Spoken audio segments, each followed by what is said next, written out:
Hi all, we're just going to wait another minute or so because we see people joining fast and furiously here. Be right back.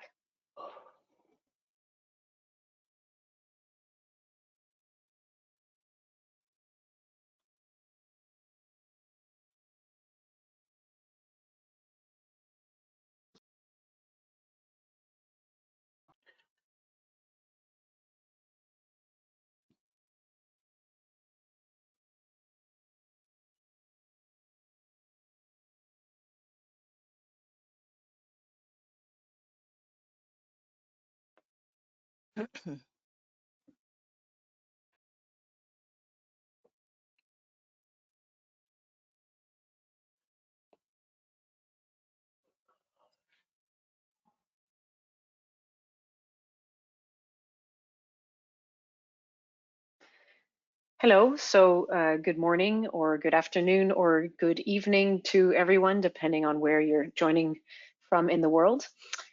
This is a webinar for the Research Data Alliance's COVID-19 working group. My name's Natalie Harrower. I am one of the co-chairs of the working group.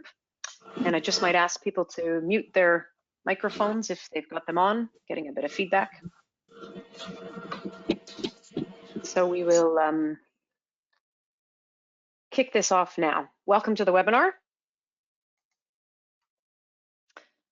Just to give you an overview of what we're going to speak to in this webinar, we'll give highlights of the recommendations and guidelines as they currently stand. So the latest release went out on the 28th of May. We'll talk through very briefly the remaining steps that will take us to the final publication of the recommendations and guidelines. We'll address the plan for dissemination and outreach and welcome input and welcome kind of assistance with that. And also you can ask questions. We'll leave the questions till the end, and then you can use the Q&A function.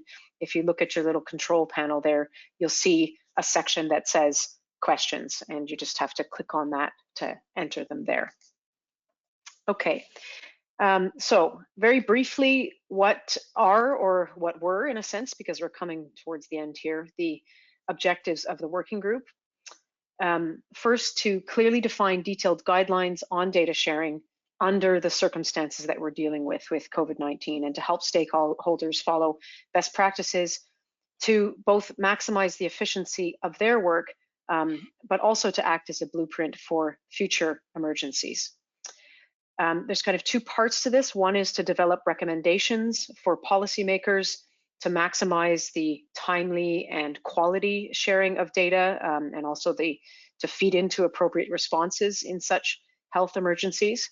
But then at a more granular level, to address the interests of researchers, policymakers, funders, publishers, and providers of data sharing infrastructures. So we've broken it down into recommendations, which are kind of higher level, and guidelines, which are more concrete. So if you take a look at this diagram, this gives a sense of the shape of the working group, which has many parts to it, and these parts have contributed to this final document. So it starts with a kind of overarching recommendations, and then we get contributions from each of the research areas, and this is the order that you'll hear from today in the webinar, updates on their sections. So clinical, omics, epidemiology, and social sciences. And then we also have 4 cross-cutting themes, and you'll also hear from them today. So community participation for data sharing, Indigenous data, legal and ethical considerations, and research software and data sharing, all under COVID-19. So that is the shape and the order of the document. The way that it starts out is with an executive summary that's meant to give people an overview of what's included, and if that's the only thing they can read, it can point to some of the highlights. And then it moves into a statement of the objectives and uses of the document, which essentially goes through what I just mentioned before in terms of what the objectives are that we set out to define. And then it moves into a section called foundational recommendations.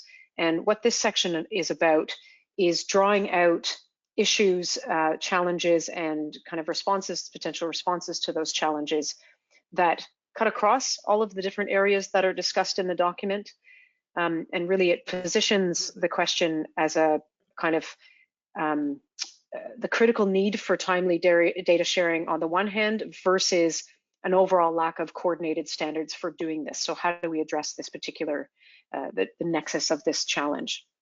And then there are 8 different topics that, that again were brought together from what the different research areas and overarching cross-cutting themes in the document had worked on. So one is a call really for open science, but in a coordinated way that cuts across jurisdictions and efforts to foster that. And I'd say most of the other foundational recommendations in some way are related to that.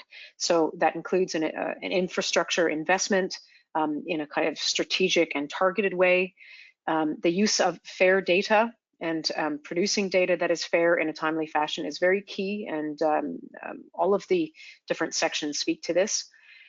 Planning for data management at the earliest stages as part of that process, the use of domain-specific and rich metadata, and also documentation of your processes and the work that you do and what goes into the data preparation, the use of trustworthy data repositories for sharing that data, making it available, preserving the parts that are necessary for the long term. And then there's also a section on the way that publications should be dealt with, and kind of putting forward or prioritizing the publication of data under these circumstances. So those are overarching themes that come out of what the different groups have worked on, and we put those first. So they're meant to be taken on their own, but also considered in relation to what you see in the rest of the document. So now I will move on to the different groups that will speak to what you will find in their sections. So we start with clinical. I'd like to introduce Dawei to speak to this slide. Okay, thanks, Natalie. My name is Dawei Lin. I'm from NIAID NIH in the US. I'm one of the co-moderators of the clinical group, and I will represent my co-chair, fellow co-moderators, and around 80 working group members. And so in our group, the challenges we're facing that due to the dynamics are many. We're under tremendous time pressure. The studies and clinical trials have known weaknesses, such as the clinical trial does not have a control group, and the preliminary results published with no or not sufficient reviews, and many places are repeating the same mistakes. And yet we rely on the results of those clinical efforts to make life and death decisions and then policies to impact our livelihood. So so that's kind of the motivation for us to sharing data, which will help improve designs, allow scrutinize the results and conclusions, and reduce the redundancies, or use the redundancies to increase the power of data analysis. And so under that circumstances, and our recommendations and guidelines are following the 2 principles. Like there's 2 bullets out there. One is that although we want to timely share data, but we don't want to cut corners in protecting privacies and confidentiality. And also we want to leverage the existing solutions. If it's out there, if there's recommendations, guidelines already out there, we want to adapt them into the pandemic setting. And also we want to leverage the trustworthy resources that to help the data sharing. And then in our detailed recommendation and guidelines, and they point out at the bottom of the slides, we want to encourage to use trustworthy sources of clinical data. And there are some certifications, for example, for data repositories. That's should not be the only limitation for trustworthiness. We can also rely on the guidelines, criteria, best practices, or principles, like the recent published the trust principles for data repositories. And those are the community effort to ensure the trustworthiness. And if there is the standards out there we want to follow. And then the third one, the clinical trials, is we have some recommendation and guideline for that as well. It's not about data, but for clinical group, the clinical trials are intimately related to like how you're going to share data, what kind of data you're going to generate it. So we have recommendation for that. And then the last but not least is that we include some data types specifically for the COVID-19, like for example, the immunology and the imaging data are important, and also there's some healthcare data are relevant. And then for a lot of this data types doesn't have a lot of standard developed. So so we incorporate some the practices that that is currently used by by those communities. So that is our work. Now we received the feedbacks for the last couple of days.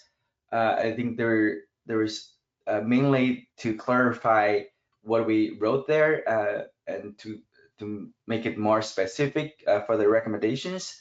But also, I think the one point I point out is that there is suggestions that we should probably include the preclinical data, and that's the things that we are going to work on. So that's a quick summary. Great, thanks very much, Xiaowei. And next we have the omics, and I believe we have Natalie to give the presentation.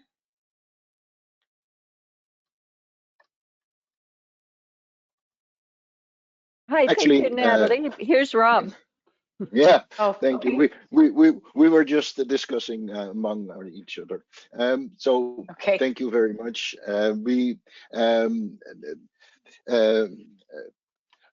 Natalie has been working all through the night, so she asked me to do this. I am in Europe, and it's a little bit easier.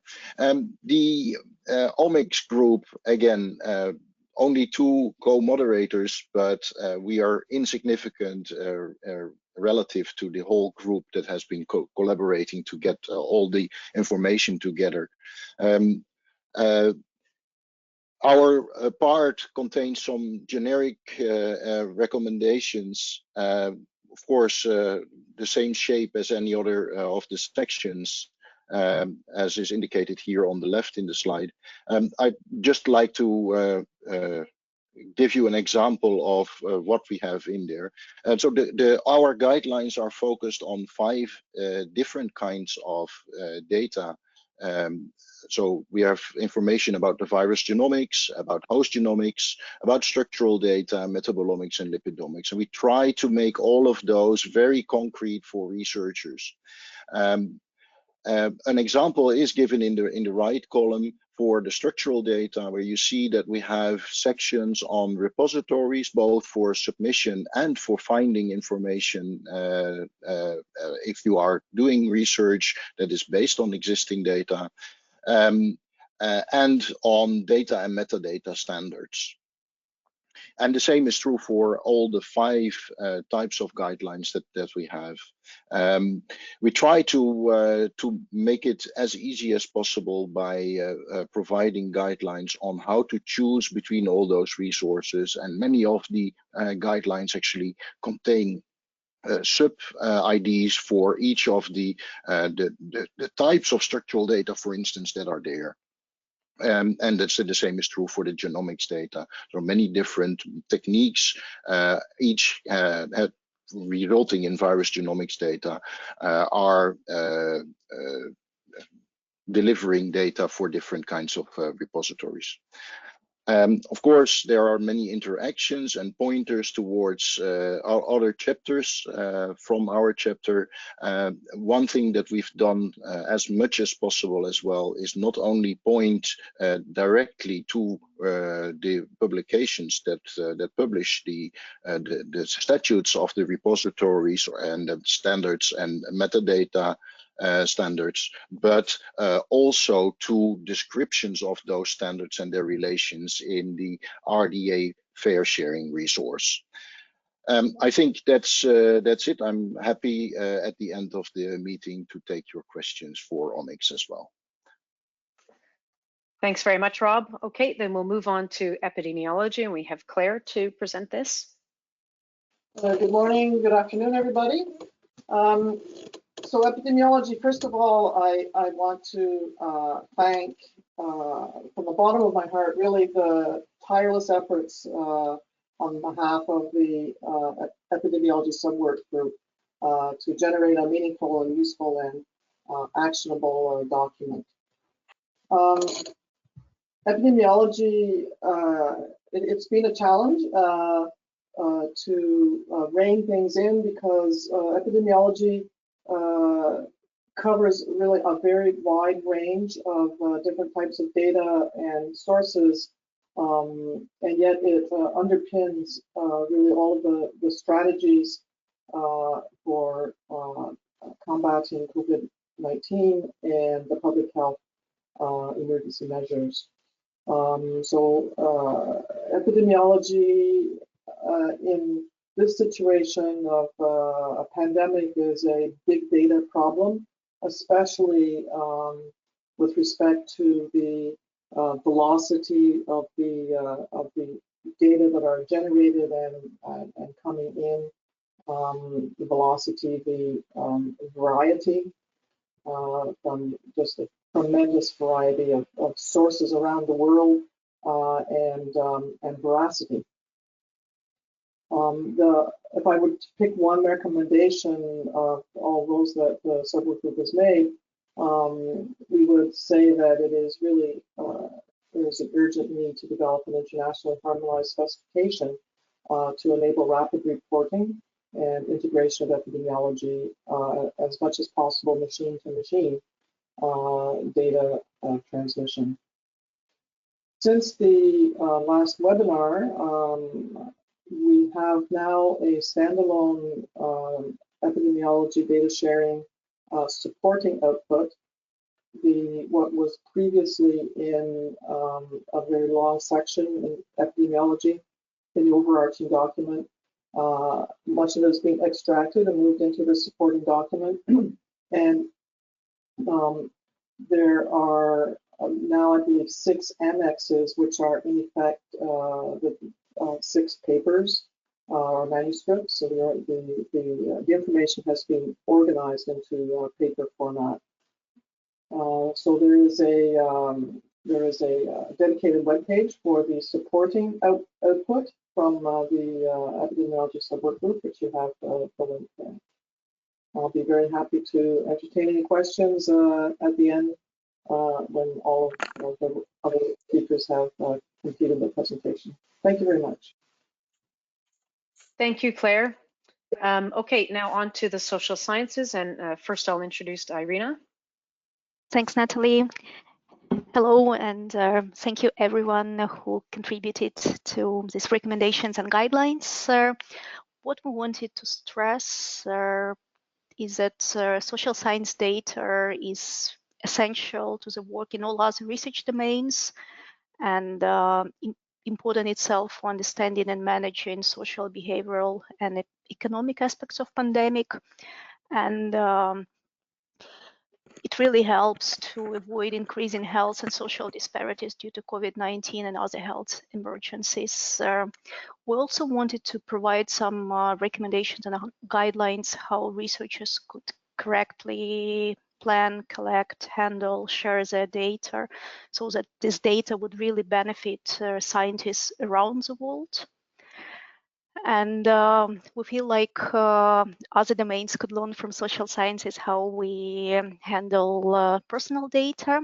And what was also very exciting for us that we've learned a lot from other domains when we were working on these guidelines.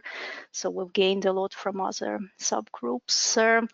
And my colleague from South Africa suggested this nice metaphor about Ubuntu philosophy. I probably won't be able to pronounce it well in Zulu, but the idea is that individual human dignity derives from a group a person belongs to. So what we wanted to stress this community aspect and also how we could look into relations of personal and community aspect in handling social data. And I'll hand it over to my colleague, Amy Pienter, who is a co-moderator, to continue with some specific recommendations. Thank you. Thank you, Irina. That was a really good setup for a lot of the work that the group did on really two distinct topics that I want to provide a summary of here. So Irina talked about the importance of the social sciences of bringing to bear the broader context where an individual operates on their outcomes. So that might be information about where they're being treated for a disease. It might be where they live. It might be the broader geopolitical context where they are seeing education campaigns about how to stay safe. And because of the work that social scientists have done on this, many of our recommendations were geared towards the idea of retaining the information about the individual and where they live and where they were treated with enough detail so that it might be linked to sources of data about those contexts. And so we have recommendations that are tackling how to store the sensitive data about one's person and location separately but securely, how to manage that data, how to make plans for that data to be used to link to other sources of data. And so if you think about what we have heard from our friends in clinical research or in omics or in epidemiology, ensuring that when doing studies in those domains, the information that can be used to link individuals to these broader contexts is in our minds critical. So many of our recommendations are on that topic. Similarly, the social sciences have done a great deal of work on the representativeness of our data sets. And again, several of our presenters talked about many of the methodological limitations that are particularly plaguing us during COVID-19 because we're collecting data fast and not under optimal conditions so that we can have all of the ability to generalize to populations, for example. But there are statistical corrections that can be done, but those things require access to measures and data that can be used to make those adjustments. So the other sort of one of the more unique contributions of the many contributions of our subgroup was to tackle that issue head on. So with that, I think that gives you a flavor for the social science guidelines. I will turn it back. Thank you. Great, thanks so much, Amy, and also Irina for that.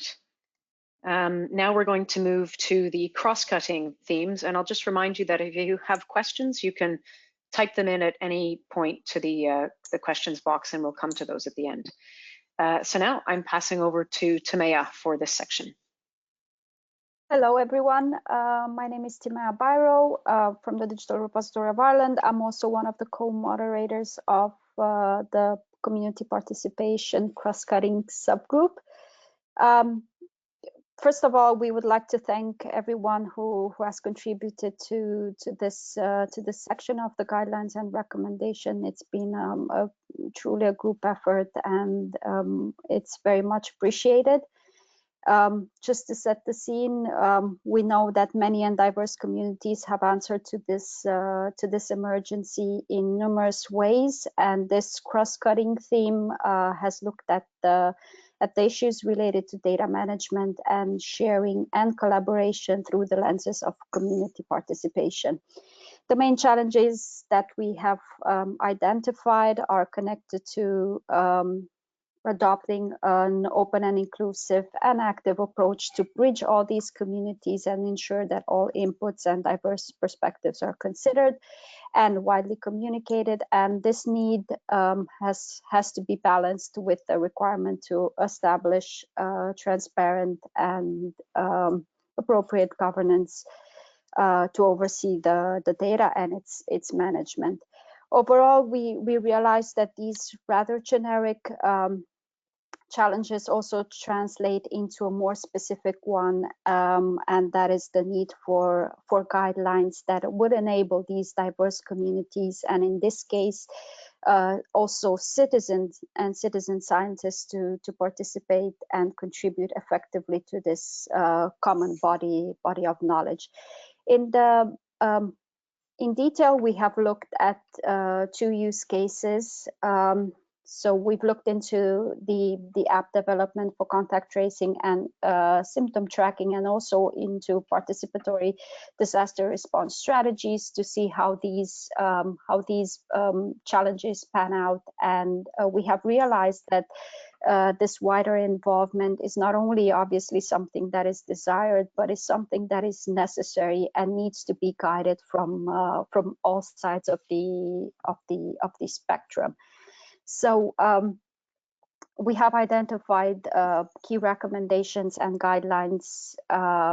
So recommendations for funders and policymakers, and guidelines for researchers. For the researchers, we have particularly looked into and have encouraged the public and the patient involvement throughout the whole data management life cycle, from the research questions to the final data sharing, use, and obviously also long-term preservation. On the funders and policymakers side, we know that there's been a recurrent reference to the balance that needs to be set between the timely testing, contact tracing, and emergency response on this case, alongside with individual privacy concerns. We've also have been really keen on recommending a focus on a more inclusive and incremental and multidisciplinary approach. So the involvement of all actors of different roles and perspective into the data collection activities, the participatory response strategies, and also the coordination platforms.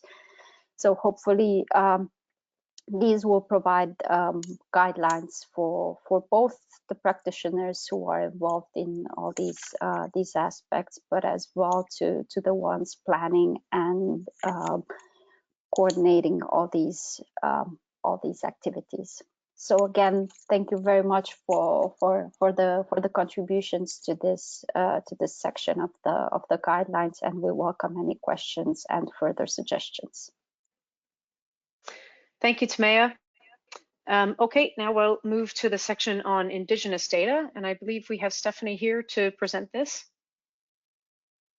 Yes, hello, this is Stephanie Carroll from the University of Arizona. I'm the co-chair of the International Indigenous Data Sovereignty Interest Group, and we completed this first draft for this round of the Indigenous data recommendations, which expands on the community participation discussion that we just had, and we frame our guidelines using the CARE principles for Indigenous data governance with COVID-specific or disaster response-specific examples and concerns that span the variety of issues faced by Indigenous peoples across the globe, including items such as data weaponization, lack of data that align with denominators of interest to Indigenous peoples, and so on and so forth.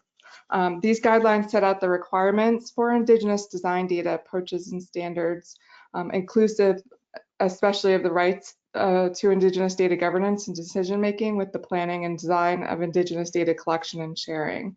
The guidelines also highlight the inadequacy of personal and individual data privacy protections outlining collective data privacy protections that support community-controlled data infrastructure as essential to ethical Indigenous data practices. So we are keen on any input and questions and recommendations that folks have, especially since this is our first stab at this, and look forward to interacting further. Thanks so much, Stephanie. And your group pulled this together for the last release, so thanks for that that extra effort in a short period of time.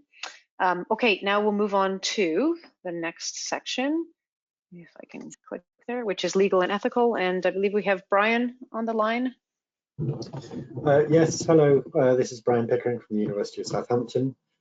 Good afternoon, everybody. If you're in Europe, good morning in the States. I'd just like to give a brief overview and a highlight of some of the work that we've been doing. Like everybody else, we're very grateful to everybody who contributed. There have been some very lively discussions on the work that we've been doing.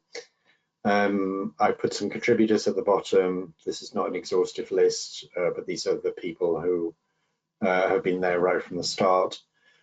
And one of the things which marks us out externally is that our role, and there I've listed this in the priorities, was to provide common guidelines and principles around the legal management of data and the legal sharing of data, but also the ethical principles which go hand in hand with the legal instruments that we cite.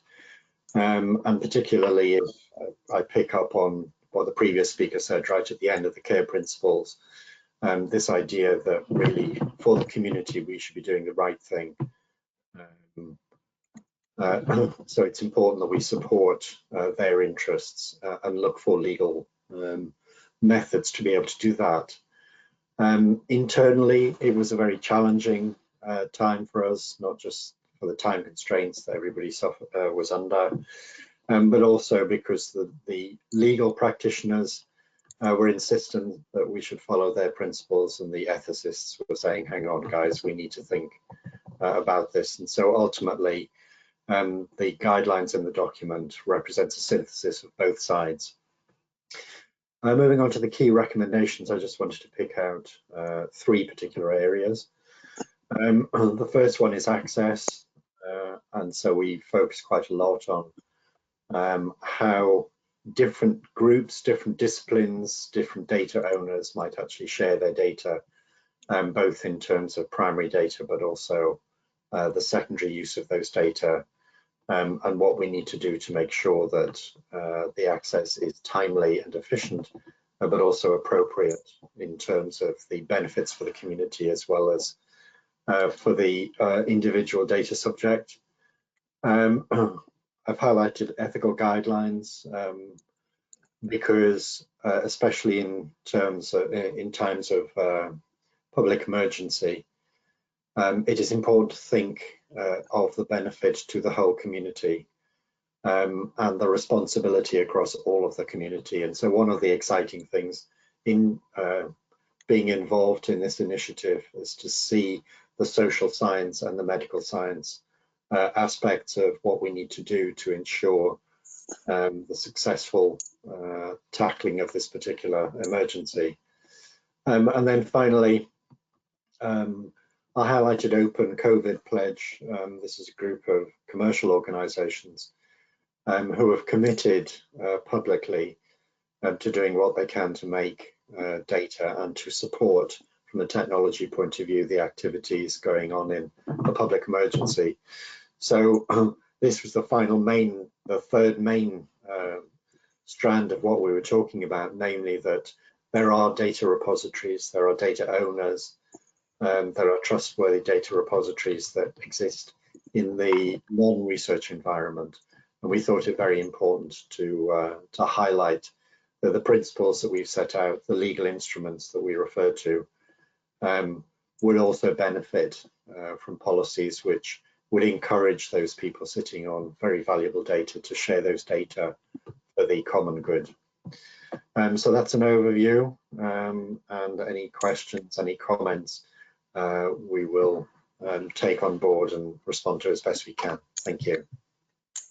Thanks very much, Brian. And just to note that we see that people have their hands up. So when we get to the end, we will take questions then, and we're also monitoring the questions in the chat. Okay, so now we'll move on to the last of the cross-cutting themes, which is research software, and we have Hugh.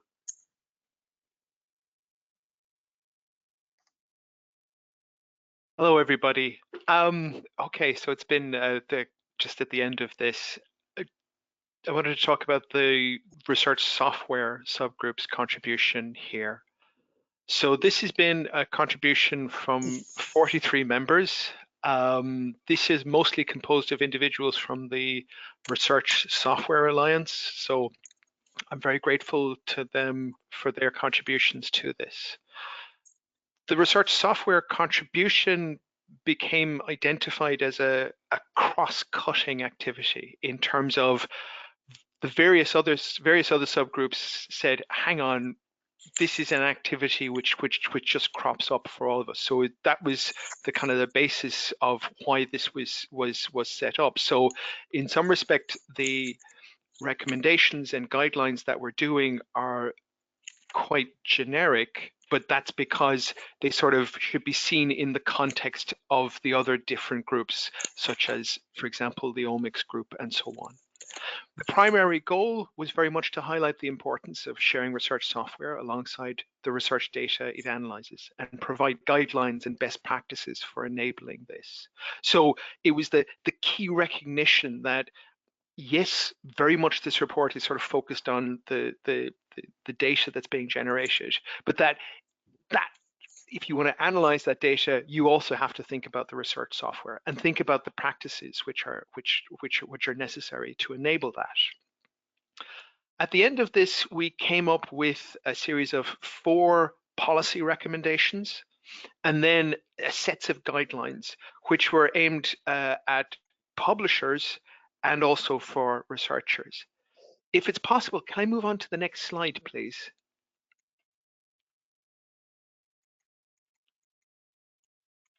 Oh, thank you very much. So, although our report is sort of like that section of the document is, I think, about 7 pages long, I think we can summarize in terms of 3 sort of generic takeaways. And these 3 takeaways sort of fit into whether it's the policy recommendations or guidelines for researchers or for publishers. The first one is this, is that you should implement best software practices. Writing research software you should do more than simply going and reading the docs and understanding the syntax and then saying, yeah, I'll just get on and just start writing software. There are good practices that are out there in terms of release early, develop iteratively, work with other people, and so on, test. All of these things they're not hard to learn, but you should learn them. And that makes what you're doing much more efficient in terms of the development of the software that's there. The second point is this, is that in terms of developing your software and doing those best practices, you should also see that in terms of if you are releasing your software to try and improve the software and improve it on an iterative basis, correspondingly, when you're getting to the point where you're saying, I've done a chunk of analysis, i.e. typically for a paper, you should make the software that you've written to enable that, you need to make that available. All right, and in particular, that's about depositing the software in a resource such as Zenodo or Figshare and getting a DOI for that. All right, so that people can then go and check the software and see is it reproducible and see if they can build on that. All right, so that's another sort of key takeaway that's there. The final point is this, is to the final takeaway is to say publish the software. In other words, give credit to the software developers in general. So again, once you've had that DOI for that suite of software that you've developed, and just also to stress, we're very, very wide in terms of our definition of what we mean by software. Software can mean the typical image is sort of saying, oh yeah, it's thousands of lines of code written in Java. It's not just that. Software can be macros that are written in an Excel spreadsheet, all right? If your spreadsheet is being written using macros, you should be doing the same thing for that as well, all right?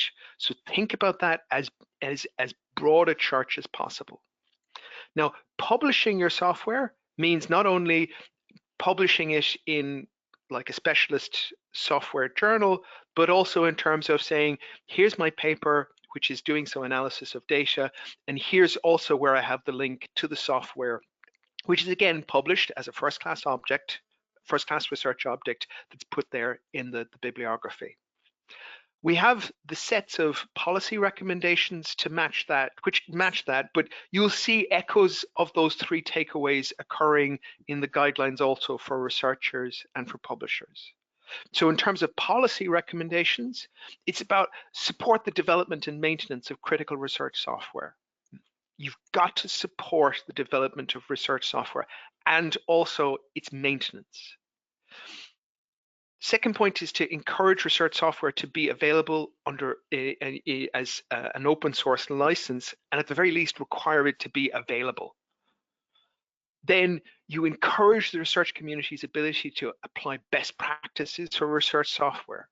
And that includes providing the training in software development so that people can be as efficient and effective as possible in developing their research software. And then finally, we support the recognition, the absolutely crucial role that software plays in achieving research outcomes. So like the others, I'm happy to field any questions at the end of this session. Great, thanks very much, Hugh. And then now we have one last slide on an additional output that is recently available on the RDA pages, and I'll introduce Claire again to speak to this. Good morning and afternoon again, everybody.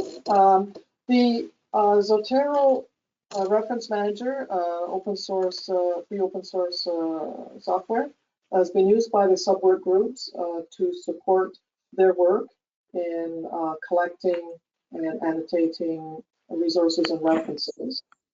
There are 88 members of the library over the past number of weeks, and we're up to now 920 something references in the library. That library has developed to a point where we believe that it would be useful not only in support of the work group, but it would be of use to other researchers also. And so there's been an effort over the last couple of weeks to tidy it up, do some housekeeping, and I want to give a really huge shout out to Anna Vidyastuti, Meg Campman, Megan Underwood, and Mary Romanchik, who have really done a tremendous job in helping clean up the library. With the result that library as of this week is now public, and you have the link there for any member of the wider public can go and view this library now. And there is a supporting, it has now become a supporting output, and so it has its own output page where you can also go and find a PDF file, which is a description of the library. But right on the page, you can click on the link to get to the library itself. Thank you very much. Thanks, Claire. Okay, so where does that take us to today? If you go to the web page for the group, you will see that all 5 releases are available. So you can see them there, and the latest one as well. And then you can also get the links to the Zotero. output. Now we're in the process of incorporating the feedback. So there was a 10-day community comment period that closed yesterday. We're taking all the feedback that has come in through the website. Some of them have come in through email, and doing our very best to address the issues that were raised. And then also, in tandem with this, although we don't expect it to be released at the same time, we're also working on different tools to help navigate the document. So we understand that the document is quite large, and the expectation is that most people going to this document will be looking for responses to particular areas or areas of research, or some of the cross-cutting themes. So we're working on various things: navigation tool, infographics, possibly a mind map that will assist in navigating this document and bring people to the area that they're searching for in a more efficient way. And then we're also working on dissemination of the document, getting it out there as widely as possible. So any kind of assistance is welcome in this area. If you have groups, networks, professional networks, etc., that you can share this with, please do. And just to give you a quick sense of how those different aspects fall on the timeline, we intend to send the final document, so that is the document with the feedback incorporated, to the RDA governance for their endorsement. That's on Monday upcoming. They have some time to work through that and provide feedback, which then we will also work to incorporate into the document. And when I say we, I mean all of the people that are that have been working on this from all of the different groups. It's really a tremendous, complex, interwoven group effort. And then the plan is to release the final endorsed document on the 30th of June. And I'll pass over for this slide to talk about further aspects of outreach and dissemination to Hilary. Thank you, Natalie. Hello, I'm Hilary Hanaho. I'm the Secretary General of the Research Data Alliance, and I just wanted to tell you two things before I talk about the outreach and dissemination. Those of you who aren't very familiar with RDA may wonder what some of the processes and the terminology that we refer to. So you heard supporting outputs and recommendations, and I'm conscious that perhaps it may not be very clear what that means. In any case, the COVID-19 overarching guidelines that you have heard about today, and the document that you're being pointed to, and the document that on the 30th of June we will release finally, are what we in the Research Data Alliance call recommendations or flagship outputs. And actually some of those go on to be standards. I'm not sure if this particular document will, but some of our outputs, we have about 40 of them. We also have what we call supporting outputs, and they are also generated by the community in the exact same way as this particular massive piece of work has been done, but they have a slightly different procedure. They go out for community comment and we receive feedback from them as well, like the recommendations. This particular document will go through a fast track endorsement procedure with our organizational members, our council and our technical advisory board. Yes, so to all effect and purposes, when it becomes to the 30th of June and it's endorsed, it has gone through the same process as all of our outputs recommendations do. I just wanted to point that out because I do realize it's not always clear to everybody. So when we get to the 30th of June, what are we going to do? So far in the last 10 days, we have done some focused, if you like, dissemination and awareness raising of the document, but that was mainly to receive requests for comment and feedback on it. So obviously the objective of the phase from the 30th of June onwards will be wide dissemination and impact assessment, also to understand, is the document actionable and helpful and meaningful. There will be, in addition to a press release, the executive summary and the actual overarching long document itself, the catalogue that Claire kindly presented to us. There will also be some toolkits for stakeholders created, so different PowerPoints and fact sheets extracting some of the information for specific stakeholders. So for policy makers, funders, for publishers, for researchers. And we will progressively create those from the 30th of June. We will obviously have dedicated press campaigns and social media and outreach to our own community and beyond. We've already received a series of different invitations for events and panels and webinars to present the guidelines or different aspects of them. As we are an international organisation, we are investigating the possibility with the Secretariat and the resources that we have to be able to profile some of the members that have contributed to the document and make it, if you like, more local or regional, give a local or regional flavour, perhaps in the form of interviews and different paper and video interviews. So if also, obviously, there will be a series of targeted communications to a contact database that we have that I will generate. But if you have events or activities to propose or to invite us to ensure there's an expert to present these guidelines, if you are interested, please send an email to me, and I will forward it to the appropriate colleague, either inside the group of co-chairs and moderators or group contributors, or to the Secretariat who deals with the dissemination and outreach. I'll close on my final point, which I've said many, many times, but I think it's important that I say on behalf of the community the importance of this work that has been done.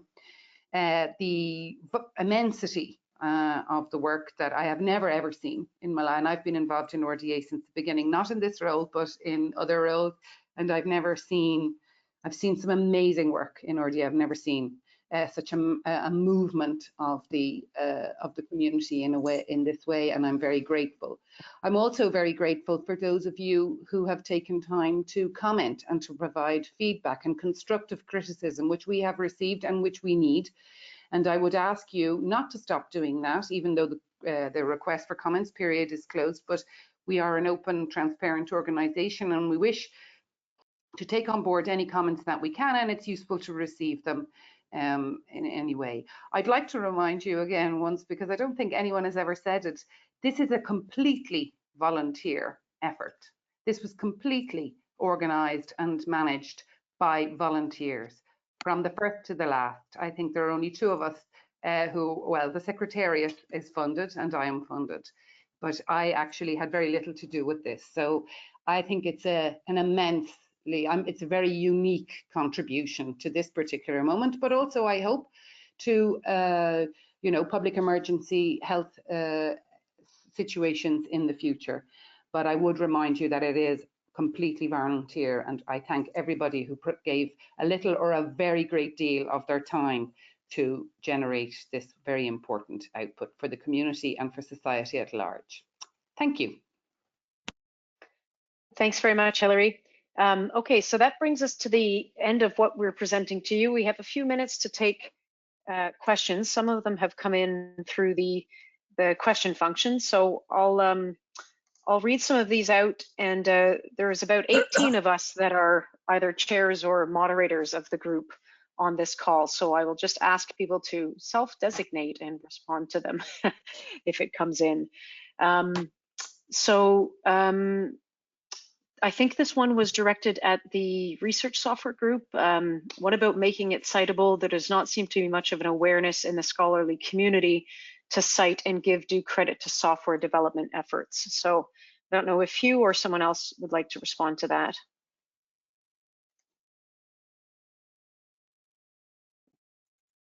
Hi, Natalie. Sorry, I didn't finding the mute button. In our section in the report, that's been a really key point that we've made again and again.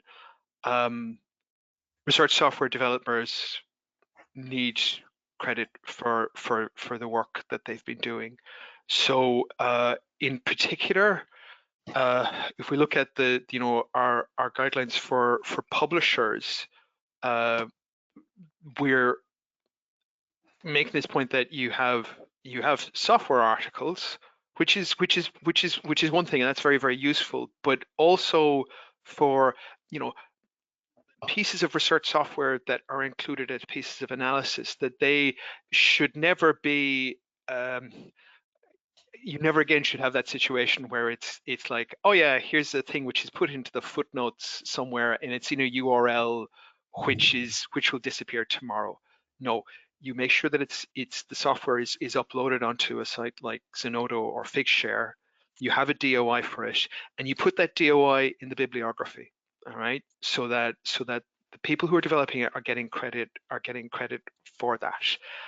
So there's that credit element, but also the persistence in terms of software. That if we think of this as sort of saying, okay, we have released versions, and that they are deposited in repositories which have got long-term storage in mind, so that again people can go back and look at that release version and say, oh yeah, okay, I can look at that, I can judge it, can I actually reproduce the results and then build on that. That's in conjunction also with the kind of activities of sort of rapid release, which is happening using tools such as Git or Subversion and so on, which is there to rapidly develop software. So I don't know if that was the point that they wanted to cover. If I haven't answered the question properly, can the person who asked it shout at me accordingly? I should have specified that was Joe Haveman. Usually I call out the names of the people, so. Oh yeah, all right. Yeah, Joe, yeah. If I've not answered that right, please let me know, all right? Thanks for that, Hugh. Okay, so there are a number of other questions. Some of them are being answered directly, so bear with me while I go through. Emmanuel Levesque has asked, can I subscribe somewhere, provide my email address to receive the next version of the guidelines or recommendations? I think your best way is to sign up to RDA. You could just join as a member. Hillary, if you wanted to say anything else to that, you could, but that way you'll get all of the communications. You're a member already, Manuel, then join the group. If not, and you don't want to become a member, you're just keep an eye on the website or send an email to me and we'll make sure you get the final version. Thanks, Hillary. We have a thank you from Nicola Dintzer. He says, cooperation around the topic, the effort of everyone. It's a sight for sore eyes in the current context. Many thanks to you and everyone else. Well, right back at you and everybody else that is joining this and interested in contributing in some way. Okay. So Catherine McNeil has asked if we share the guidelines and recommendations to solicit further feedback, where should people share comments in this phase? Well, the phase for comments was open for a period, and now it's closed as of Monday. So because we have to at some point stop things to finalize the document, but I anticipate there will be a longer life in these guidelines in some capacity. We're developing other bits and pieces and supporting outputs. So I think you could send feedback to Hillary Hanaho. I hope that's okay for me to say, Hillary. If you look back at slide 18 in the slide deck, which is available online or will be available shortly, you can see her email address there. And then I just wanted to say, if Robert Terry is still on the call, I see what you've sent in here, and it's very helpful. We'll make sure that it gets into the right inboxes. There's been one response to, but your statement was a little bit longer than a question that we could answer online in this moment, so we'll pass it on that way. I've had 3 questions about whether there is a certificate of attendance for the webinar, which is, I don't think, something that we have done in the past. Hillary, would you be able to speak to that? Very quickly, we, on a case-by-case basis, if you please send an email to, I'll write it in the chat, and inquiries at, we can facilitate that, but we don't, we can do them on a case-by-case basis. Okay, so it's a different email than the one you saw on the I've replied individually, giving them my email. Yeah. Inquiries at RDA. Thank you. Wie geht's? Bist du wieder auf? Oh. Wo geht's hin? Hi, Kristen. Did you want to make a comment? No. Okay. Did any of the other organizers or panelists want to add anything at this point?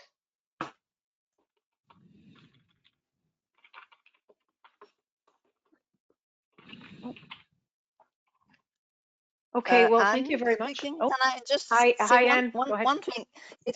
It's about the longer question by Robert, and it's about the recognition and being fair, in the classical term, to the people who generated the data. And I just want to mention that if it's still there, that there is an interest group in RDA called SHARC, Sharing Rewards and Credit, that is addressing, not specifically for clinical data, but generally, how to recognize the contribution of people sharing their data, both in the evaluation of research and through different mechanisms.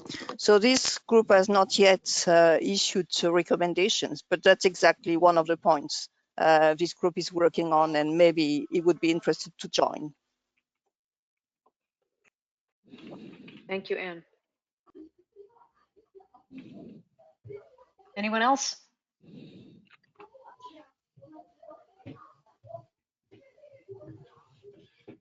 Okay, then I think we will draw this webinar to a close. So thank you so much for all of the presenters, for everyone who joined on the Ready to Answer questions, and to all of you that have listened and joined us on this webinar today. Please do share these guidelines and recommendations as widely as you can. Someone asked, can we share these with colleagues? Yes, please get them out there as much as possible. And we'll all work on this together. So thank you so much.